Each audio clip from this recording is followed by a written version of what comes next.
Hey, why do you have the latest game console? Oh, Max wanted it, so I bought it. What? Why do you have so much money? I withdrew it from our joint account. Huh? Why did you do that? It's fine, it's marital property after all. My husband has been distributing the inheritance in each case, but honestly, it's not that much. Therefore, if my husband continues to spend money as he currently does, the funds will eventually run out.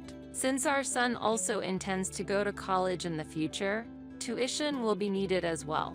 In such a situation, I am seriously concerned about whether we can make a living in the future. My name is Nicole. I am a 43-year-old office worker. I have been married to Sean for almost 15 years now. Our son, Max, is currently 17 years old and attends high school. In fact, our son is my husband's child from a previous relationship. My husband had a previous spouse who disappeared right after giving birth. After his ex-wife disappeared, he took care of his son alone with support from his parents. Then one day, a completed divorce application arrived and he had no choice but to divorce. After some time, we started dating and eventually got married. At the time, our son was 2 years old and recognized me as his real mother. There was deep affection between Sean and me, and our son also felt close to me. So we decided to marry early and build a family. Thus, we became a couple. Despite what happened with the ex-wife, his parents warmly welcomed me. Nicole seems trustworthy. Unlike the previous wife, she doesn't have instability. Honestly, I wasn't too surprised when she suddenly disappeared. My mother-in-law said this calmly, and I admired her mental strength. With the support of my in-laws, I felt that the first experience of parenting would go smoothly. Since our son is also fond of his grandmother, she could offer advice if needed. Thus, our married life began. Our son was adorable, and our newlywed life with my husband was fun. The initial phase of marriage was truly happy. Our son grew up healthy, and the relationship within the family was good. Every day was enjoyable. When busy with work, my mother-in-law came to help, and the family supported each other through various challenges. I believed our happy days would continue indefinitely, but unexpected events happened suddenly. What? You were laid off? This happened about 10 years after we got married. Due to the economic downturn and worsening management, the company my husband worked for implemented a massive layoff, and unfortunately, my husband was one of them. Damn it. Why was I laid off? For my husband, the news of being laid off was a huge shock as he had not anticipated it. Did you ask your boss to reconsider? Of course, I tried. I also asked for the reason. They said it would be okay because my wife earns well. They told me there's no problem with our income because you work for a big company. Oh, apparently, my high income was the reason my husband was put on the layoff list. Knowing this fact, I was engulfed in complex emotions. I felt guilty, but I had worked hard in job hunting, joined my current company, and worked as an employee to increase my salary. Currently, I hold a managerial position, have subordinates, and am working as hard as I can. It's hard to accept that my efforts are seen in a negative light. But you know, if the management is bad, the company might eventually go bankrupt. It's a chance to change jobs earlier, let's think positively. That's true. Although my husband's expression was gloomy, he tried to change his mood with my encouragement. However, when nothing seems to go right, nothing progresses as hoped. He seems to be struggling to find a new job. Even when trying to find a workplace that offers a salary equivalent to his previous one, he's not successful. When I suggested, how about considering a lower salary level? He exploded in anger, asking, "Are you mocking me? I don't mean it that way, but it's going to be tough if you can't find a job." Seeing my husband suffer like this is unbearable for me. That's why I hoped he would decide to re-employ even if it meant accepting a lower salary and start working actively again. After many discussions, I encouraged him to take interviews at various companies. However, that attempt also failed. Even when considering lower salary levels, he wasn't hired. Gradually, my husband's mood became more volatile. "You're the one who said to think about lowering the salary. And yet, it's completely useless. Are you trying to embarrass me? He yelled at me, overwhelmed by anger. Facing such unjust anger, I too was at a loss. However, my husband had no one but me to direct his powerless anger at. Therefore, he decided to give up on regular employment and instead started working part-time. For me, having even a little income is far better than clashing with my stressed husband. But unfortunately, misfortunes seemed to follow one after another. It was sudden, but my father-in-law passed away due to illness, leaving us speechless. The suddenness of it meant neither my husband nor I could catch up with our emotions. When we rushed to the hospital, my father-in-law had already passed away and was lying on a bed covered with a white cloth. Dad, why? We always appreciated my father-in-law's kindness, and his death brought deep sadness. An emotional outburst at the funeral was inevitable, and we shed tears. Mother, are you okay? Yes, I'm sorry to worry you. I never thought my husband would pass away first. He always said he didn't want to be left behind. He promised me, don't worry, I'll see you off. And yet, he broke that promise. My mother-in-law was deeply disappointed at losing her beloved husband. Our 12-year-old son understood the concept of death and mourned his grandfather deeply. Since then, I began visiting my mother-in-law regularly. I did so because I didn't want her to feel the loneliness that often comes with living alone. Nicole, thank you always. But aren't you pushing yourself too hard? You seem pale. No, it's nothing. I'm just a bit busy with work. I replied to my mother-in-law's concern like that. But in reality, I felt a significant burden. My husband, while only working as a part-timer 2 or 3 days a week, didn't help with household chores at all. As a result, I had to take on all household duties in between my busy work schedule, sometimes even while working overtime. My growing son had a hearty appetite, necessitating the preparation of a substantial amount of food. I'm hungry. Is dinner not ready yet? Unaware of how much I was struggling, our son made self-centered demands. I'm preparing it now. Please wait a bit. What? That's useless. Don't talk to your mom like that. Be quiet. If you don't want to be complained at, do your chores properly. Our son was entering his rebellious phase and started to behave rudely towards me. I was already mentally and physically exhausted, and facing such issues only added to the hardship. Hey, can you say something? Max's behavior has been too much lately. When I brought up the issue, my husband reluctantly responded, "It's natural for a son to act that way towards his mother. He'll change his attitude as he grows up." Still, since my husband didn't support me, our son thought he could get away with anything. "Can you increase my allowance, Mom?" "It's not possible. The amount we're giving now is enough. You'll have to manage with that." "What?" "Our life is supported by Dad." That is, while I was at a loss for words, my husband was watching me from afar. Actually, my husband had asked me to hide the fact that he was employed on a non-regular basis from our son. He wanted to maintain his pride as a father. It seemed trivial to me, but I felt it was important to him. However, seeing our son say such things, I realized that this fact was indeed affecting him. Even the income from Mom's part-time job isn't much different from mine. If I start working part-time in high school, I could earn as much as Mom does. Our son declared this and wouldn't listen to anything I said. As a result, my stress increased day by day, and it began to show in my physique. Since I needed to prepare meals for our son and husband first, I ended up eating my portion after they had finished. Consequently, eating late and the stress made it easier for me to gain weight. Gradually, I gained about 22 pounds in half a year.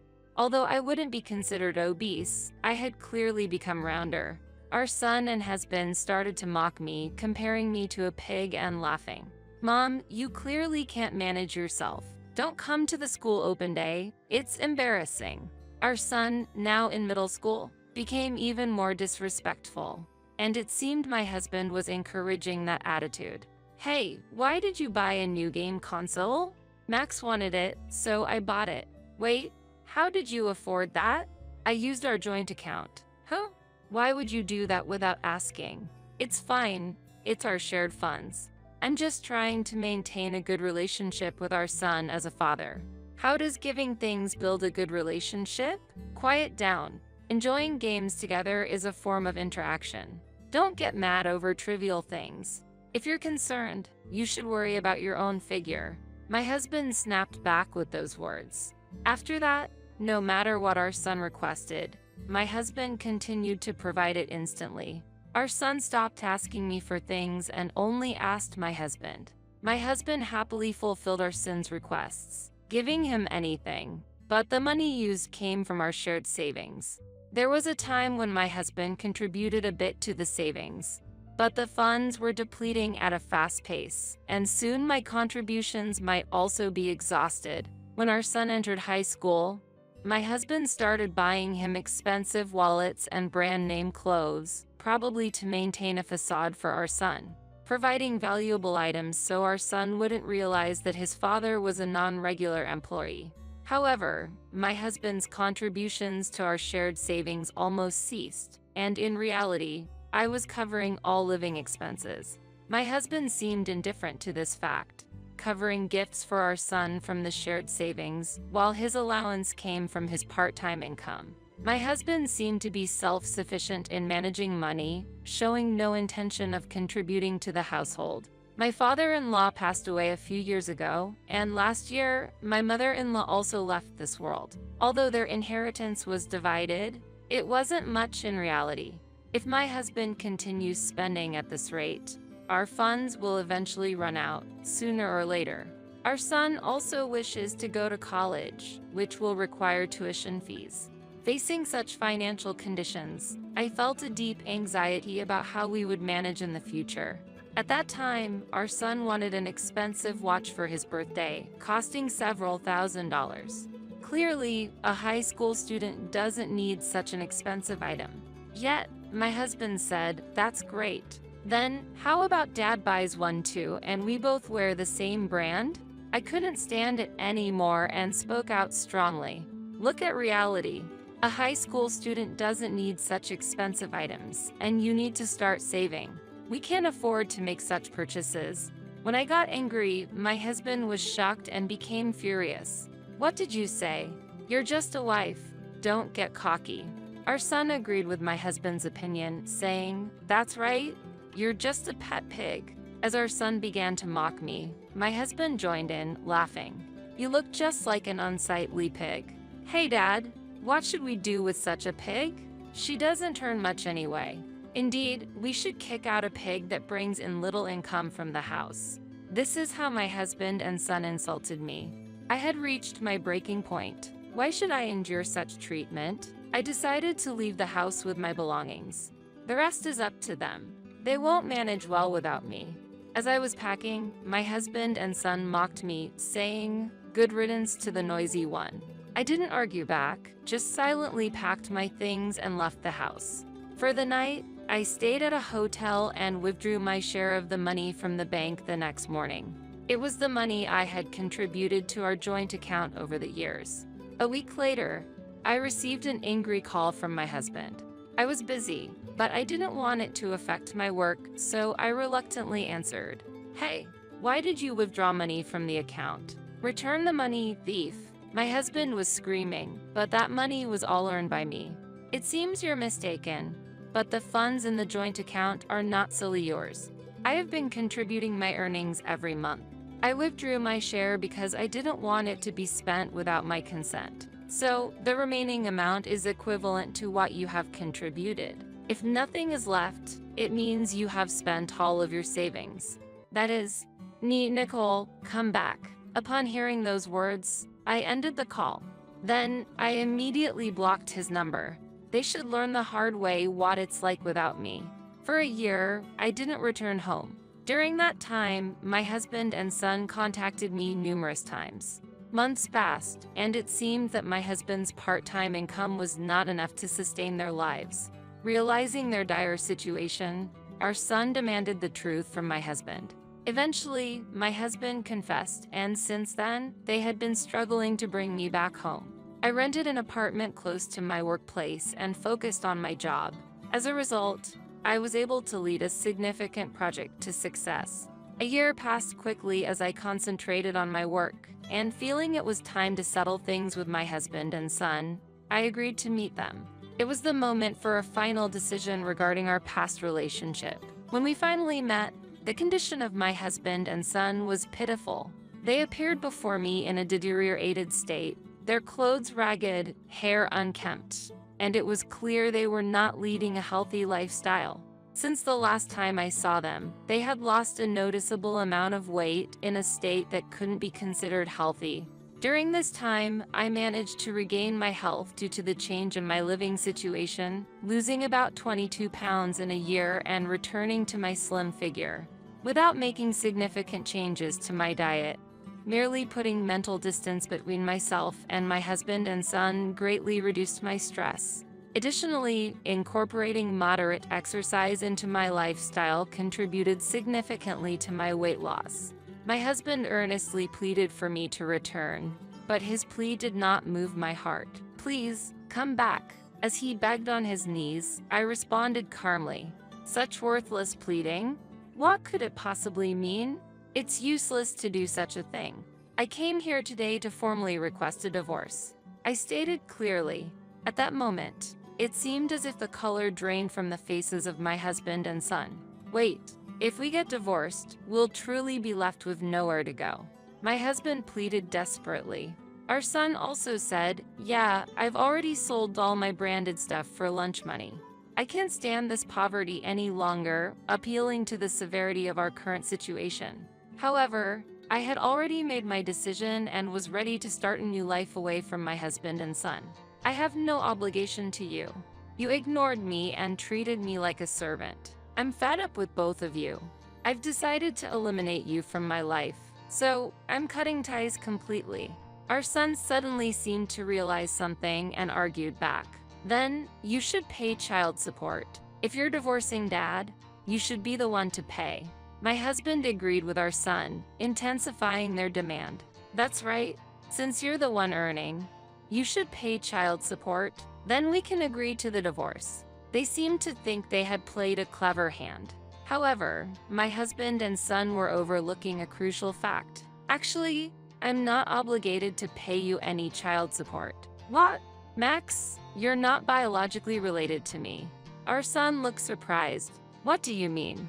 "Max, you are a child of his previous wife. Shortly after you were born, your biological mother disappeared and you were raised by your grandparents. I married your father when you were 2 years old. So, we have no blood relation, and I have no obligation to pay child support after the divorce." "I see. Despite that, I have loved and cared for you as my own child, but I can't take it anymore. I'm ending my marriage with this man, severing ties with you, and we're going back to being complete strangers." My declaration seemed to shock our son and husband, leaving them visibly pale. "I want you to sign the divorce papers immediately, but if that's difficult, I'll have to hire a lawyer and possibly take this to court." "Court? We can't afford that." "Then sign the divorce papers." My husband reluctantly signed the divorce papers. Afterward, I submitted the divorce documents to the city hall, and the divorce from my husband was officially finalized. My ex-husband is now juggling multiple part-time jobs, exhaustedly supporting both his son's education and their livelihood. However, due to the shock of the truth about his lies and the fact that I wasn't their biological mother, our son harbors strong resentment towards him, and their relationship has significantly deteriorated. I still receive messages from them asking for help, but I ignore them. I hope our son takes this opportunity to reflect on himself and improve his character. As for my ex-husband, even if he suffers from the consequences of his actions, I feel nothing. With these thoughts, I continue to immerse myself in my work today. For the foreseeable future, I plan to focus more on achieving results at work than on love or marriage. My name is Dorothy. I am 68 years old this year. At the end of last year, my husband, with whom I lived, suddenly passed away from cancer, and I had to move in with my eldest son, John, on short notice. Originally, my husband and I lived in the house where John and his family now reside. However, when John started his own family and had a child, we moved to a small one-room apartment nearby and gave them the house. We tried to be considerate in our own way. John runs his own business and couldn't get a mortgage due to his unstable income, so my husband decided to give them the house, thinking about the future of our grandchildren. When we handed over the house, we renovated the interior to make it as good as new. John was blessed with 3 children afterward, and we maintained a good relationship, playing with our grandchildren occasionally, and dining together at a nearby restaurant on birthdays. But when my husband was diagnosed with cancer and it was too late for treatment, he contacted John, concerned about my future, and said, "After I'm gone, please take care of Mother. Live with her." My husband asked John to live with me. I told my husband not to worry as I was still healthy and could live alone, but he wouldn't accept it. He was worried about leaving me alone. John respected his father's last wish and accepted living with me. In fact, since we gave the house to John, I had never set foot in it. Thinking that John's wife, Cindy, might mind, I refrained from visiting their house. Therefore, I encountered an unexpected sight when I arrived at the house. To avoid being a burden, I moved to John's house with minimal luggage. The house was originally a modest 4-room house, with 3 rooms upstairs and 1 downstairs. John came out of the house and said, "Was today the moving day?" He seemed surprised. He's always been forgetful, and that hasn't changed even as an adult. As I entered the house, I saw a mountain of shoes and a strange smell wafting from inside. The exterior looked normal, so I was shocked. John seemed unconcerned and muttered, "Dad said so, so I accepted it. But honestly, there's no place for you to live here, Mom," as he walked inside. Reluctantly, I took off my shoes and entered the house, where I found the room on the first floor overflowing with items. The living and dining rooms I was shown were also cluttered with shopping bags and trash, leaving no place to stand. It was like the trash houses I had seen on TV, and I was astonished. Despite its clean exterior, the inside was like a different world in its filthiness. When Cindy, John's wife, noticed my arrival, she got up from the sofa. "Mother, since there's no place to lay out a mattress, please find somewhere appropriate. I'm too tired from work to prepare anything," she said before lying down again. She runs a beauty salon and, according to John, makes a substantial income. As I looked at John, he said, "I'm tired from work too. Why don't you organize the room yourself and make some space?" And then he went upstairs. With no choice, I moved the items from the room to the hallway, only for Cindy to yell, "Hey, don't put things in the hallway, they're in the way." I quickly apologized and arranged them, to which she said, "It's fine to tidy up, but don't throw anything away without asking," and returned to the living room. I managed to clear a small space. I was utterly exhausted from tidying up the heavily cluttered room. Then Cindy said, "Mother, can't you at least help with preparing the meal? I'm not your maid." I responded, "Oh, it's already time for dinner, isn't it?" I got carried away with cleaning and lost track of time, and hurried to the kitchen. I was so engrossed in tidying up the room that I lost track of time. The kitchen was littered with food waste, but Cindy was busily frying a large amount of meat. When I asked if there was anything I could help with, she pointed to the dishes and said, "Can you do the washing up?" She then added in a low voice, "I was hoping that you'd consider ordering pizza or something since you suddenly came to stay with us." Pondering over her words and my own sense of propriety, I decided not to argue and replied with a smile, "Sorry about that. I was a bit busy today, but how about we order pizza tomorrow?" Cindy's mood improved and she smiled, "That sounds good. Let's do that tomorrow." I reminded myself that the mess in the house was understandable given they had 3 children, and Cindy herself worked as a beautician and manager. I realized I needed to change my mindset to adapt to living there. That evening's dinner was just a lot of grilled meat and potatoes, with no other vegetables or soup prepared. Surprisingly, despite living in a dirty house, Cindy was very particular about clothing. She would always wash clothes and towels after just one use and strictly instructed her children not to get dirty. As a result, the whole family always looked presentable when going out, and they never realized the state of the house until now. From the next day, I devoted myself to cleaning. I neatly arranged items that were unclear whether they were trash or not, and sought confirmation from Cindy when she returned from work. Due to the large amount of trash, she eventually started to respond with a disinterested, "It's okay, just throw it away," when I asked for confirmation daily. I hesitated to touch other people's things, but it was hard to see the house I once lived in so dirty and with no walking space. After a month, the trash was finally cleared and the house became orderly. With walking space now available, the house looked significantly cleaner. The grandchildren were delighted, playing on the carpet and saying, "It's like the house we see on TV." Their habit of throwing half-eaten snacks on the floor also disappeared. Though John and Cindy never thanked me, I didn't mind as I did it willingly. But I didn't know that my cleaning was actually being seen as a nuisance.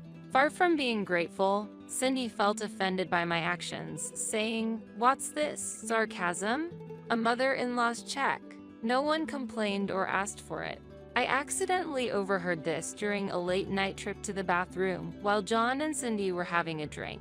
John said, "If it weren't for Dad's words, we wouldn't have taken her in, who lives on a pension." His words were in full support of Cindy. Hearing this directly made me very sad. Wondering if there was something wrong with the way I raised him, I returned to my room unnoticed. I felt pathetic sleeping in a dark, small space surrounded by my belongings.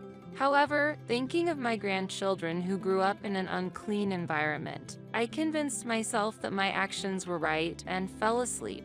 After that, whenever I cleaned, Cindy would quietly leave somewhere.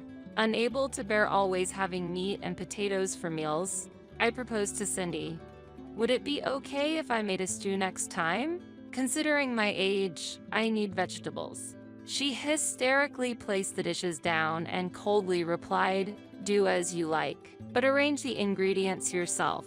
It seemed I had angered her. From then on, she left all cooking to me and stopped entering the kitchen. The grandchildren, likely deficient in vitamins, ate vegetables and fruits, saying, "It's so delicious." They started to become affectionate, asking, "Grandma, put a fried egg on the curry?" "Me too, me too."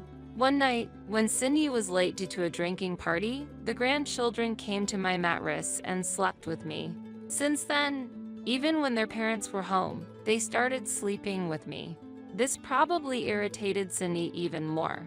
Having the children become attached to their grandmother might not have been pleasant for her. Eventually, I ended up preparing all the meals. About half a year after that, the summer holidays began, and the family started planning a vacation. Without saying anything to me, John and Cindy, along with the children, were looking at brochures and searching online. It was clear from their behavior and attitude that they had no intention of taking me with them. Honestly, even if they did, I wouldn't have enjoyed it. I decided to enjoy my role in taking care of the house in their absence. However, my eldest grandchild suddenly asked, "Grandma is coming too, right?" The expressions of John and Cindy were complicated, but as the grandchild insisted on my joining, it was decided that I would go along. Cindy, seemingly displeased, said, "Since we'll go early, please prepare everyone's breakfast and do the laundry. It's only natural since we're taking you." Therefore, I woke up at 4 a.m. to prepare the meals and do the laundry. On the car journey, I needed frequent bathroom breaks due to my age, and whenever we entered the highway, I had to ask, "Sorry, could we stop for a break?" Several times. John and Cindy, eager to reach the destination, could barely hide their irritation at the crowded rest stops. The grandchild who wanted me to come also became impatient, saying, "Let's go quickly." John scolded, "It's your fault," which startled the grandchild into crying loudly.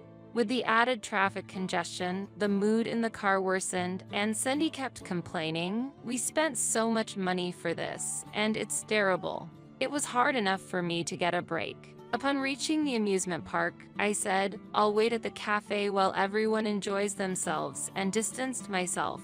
After the children regained their spirits and ran off to the playgrounds, Cindy returned and said, "Please pay for your own expenses," adding another layer of discomfort. With no facilities for the elderly at the amusement park and the cafe getting crowded, I decided to sit on a bench outside.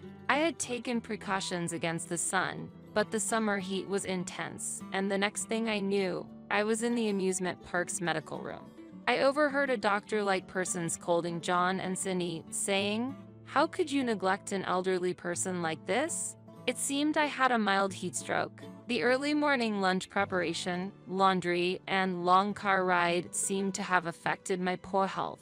John and Cindy, looking annoyed, took me back to the hotel. After checking in, they led me to my room, saying, "Please don't cause any more trouble, and we really shouldn't have brought you. We're going out for the night, so eat something before leaving for the amusement park again." Feeling dizzy, I laid myself down. Alone in the quiet hotel, I began to question what I was doing. Usually, I was busy caring for my grandchildren and doing housework without much time to think. The vacation planning lacked consideration for me, and no one cared that I fell ill after being overwhelmed with early morning tasks. I was lying down there, staring at the ceiling, wondering if this was right. I thought that if I were to collapse in the future, they would probably neglect me just as they had now. Even though I did housework, I was treated as a nuisance. As a mother who had given birth to a son, I realized that I had been harboring expectations, but that was a mistake. I fell asleep pondering whether I should make a decision. Later on, around 6 p.m., I heard my grandchildren's voices asking, "Grandma, are you okay?" They seemed to have returned early from the amusement park because they were worried about me. John and Cindy were whispering in the background, sounding displeased. Cindy then said, "Kids, go outside. I'll talk to her and let the children go out to the hotel's playground." Then Cindy began, "Mother, please stop. Don't you think it's extravagant for an elderly person to travel? Shouldn't someone living on a pension stay home and clean? You're good at cleaning, right?" She said accusingly.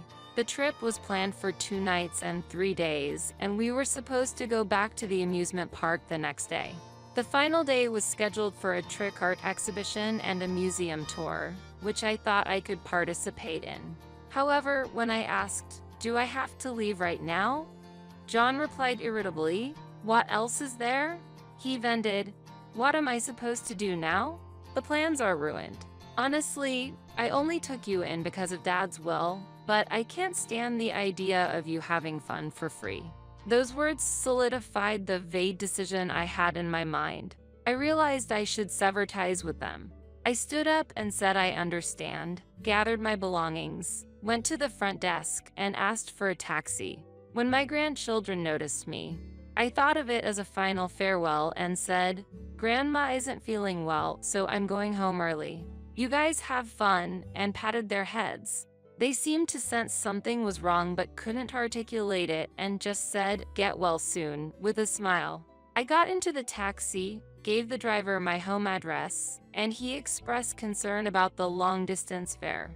I showed him my platinum card and said, "I'll pay with this." He thanked me and started driving quietly to avoid making me feel sick. Upon arriving home, I immediately began cleaning.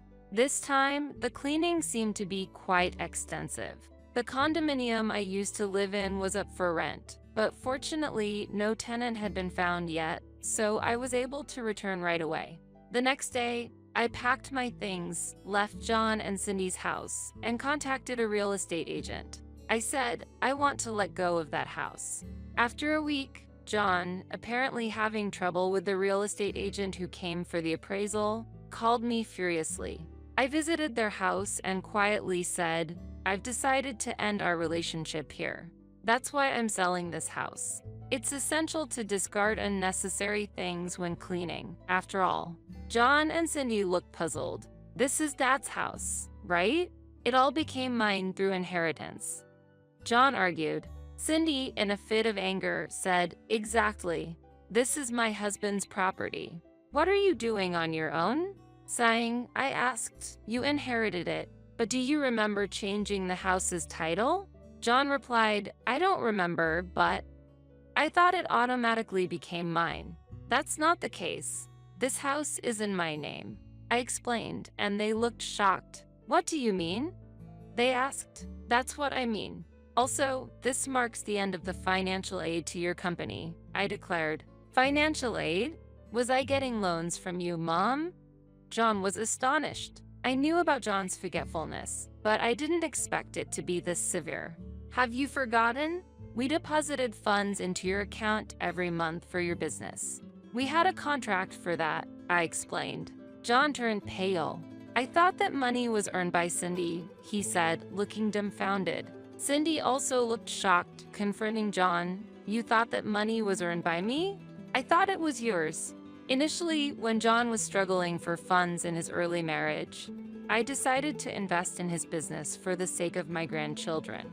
To avoid it being seen as inheritance, I set up a personal asset management company for the investment. I had explained this clearly to John, but it seemed he mistook it for Cindy's income.